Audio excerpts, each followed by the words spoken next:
Surgeon Jesuit Luis de Almeida के व्यापारिक उपक्रम। क्या आप जानते हैं कि जापान में पुर्तगाली जेसुइट मिशन का अस्तित्व किसी आध्यात्मिक चमत्कार से नहीं बल्कि एक पूर्व सर्जन के व्यापारिक कौशल और उसकी रेशम पूंजी से बचा था। 1550 के दशक के उत्तरार्ध में जापान में मिशन एक बड़े वित्तीय संकट का सामना कर रहा था। हालांकि 1549 में फ्रांसिस जेवियर के आगमन के बाद से मिशन का विस्तार हुआ था, लेकिन बढ़ती धार्मिक संरचना को बनाए रखने का खर्चा भी भारी था। पुर्तगाली क्राउन ने प्रतिवर्ष 1000 क्रूजादोस का वादा किया था, लेकिन मलक्का की सीमा शुल्क कार्यालय से यह भुगतान कभी समय पर नहीं मिलता था। इस संकट के बीच लुई डी अल्मेडा का प्रवेश हुआ। अल्मेडा एक पादरी के रूप में नहीं बल्कि एक संपन्न सर्जन और व्यापारी के रूप में एशिया आया था।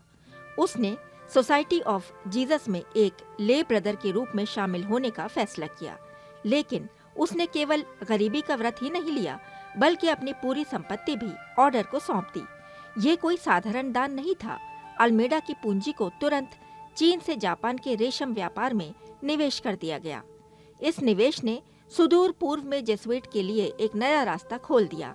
सोसाइटी को समझ आ गया था कि लगभग 500 कर्मियों, 200 चर्चों, मदरसों और कॉलेजों को चलाने के लिए वे शाही खजाने के भरोसे नहीं रह सकते।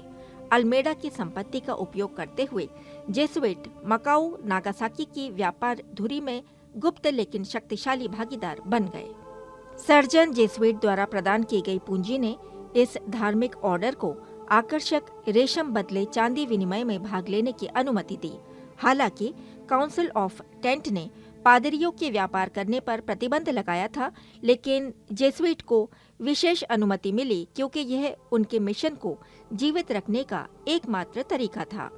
इस पूरी प्रक्रिया में चीन कच्चा रेशम प्रदान करता था, इसके बदले जापान भारी मात्रा में चांदी के सिक्के अर्थात बुलियन प्रदान करता था और इस क्रम में पुर्तगाली जेसुइट बिचौलियों के रूप में काम करते थे और मुनाफा कमाते थे।